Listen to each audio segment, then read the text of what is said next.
if they tell you that it would be good portfolio work, probably means they don't have much of a budget and they're not going to pay you what you're worth. If they say it's really not that hard, it probably is. And the work might not be hard, but working with them would be hard. If they're negotiating,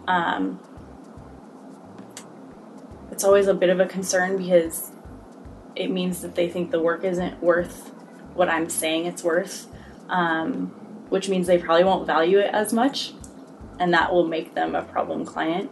And so what I try to do is, instead of just lowering the cost, I'll remove pieces of the work and say, we can get you down to your budget amount, but this is what you're going to get for that. You're not going to get the full-blown deal. And that's been pretty well received. I think people respect when you stand up for what you're working for. I think that if someone doesn't want to sign my contract, that's a big red flag. And if they don't want to sign my contract, then I don't want to work with them anyway. So sometimes that's hard because you really like the person, you think what they're doing is cool, you can see some amazing design coming out of it, but you just have to draw the line and say, no, like, it's not worth the risk. So I've never outwardly fired a client, but I have kind of had to make a break and say, I'm moving on, you're doing this, I'm doing this, let's be okay with that, kind of. And it's always been cordial, like there have never been hurt feelings or whatever, but problem clients are a problem.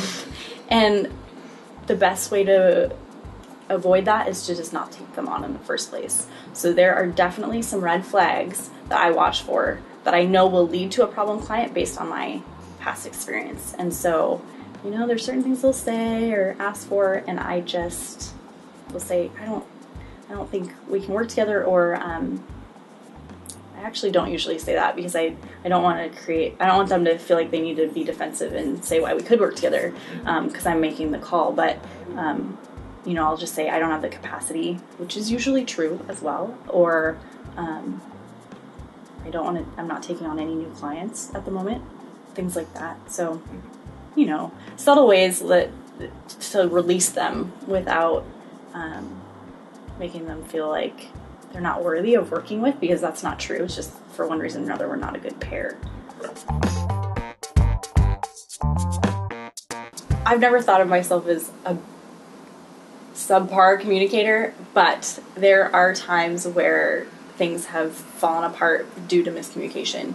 And it's probably not my client's fault, it's probably not my fault. Sometimes just a combination of the two of us, there's something, we're just not on the same page. And that's really hard. And it's hard to, I ultimately will take responsibility for it, talk through it. There's times where like you have to be confrontational and say, hold on, like we're not on the same page. Let's talk through where we've been, where we're trying to go, and why it's not working. And so I try to be really upfront when those sort of things will hit, because I think the sooner that you can identify like there's a miscommunication, the better. And it's not worth losing a client or a good relationship because of those things. And so I actually had an instance recently, there's some miscommunication that took place, and I just told them, I said, it's not worth the X number of dollars for me to have my way, per se. What do you need from me? Like, let's figure it out, because I want you to get what you need, and I want you to be happy. And of course, there are certain lines where there's certain things that I wouldn't do for a client, or I would say no. But generally speaking,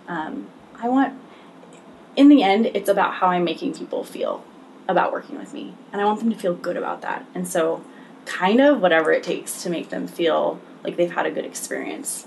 Because in the end, besides with the work itself, like that's all I've got.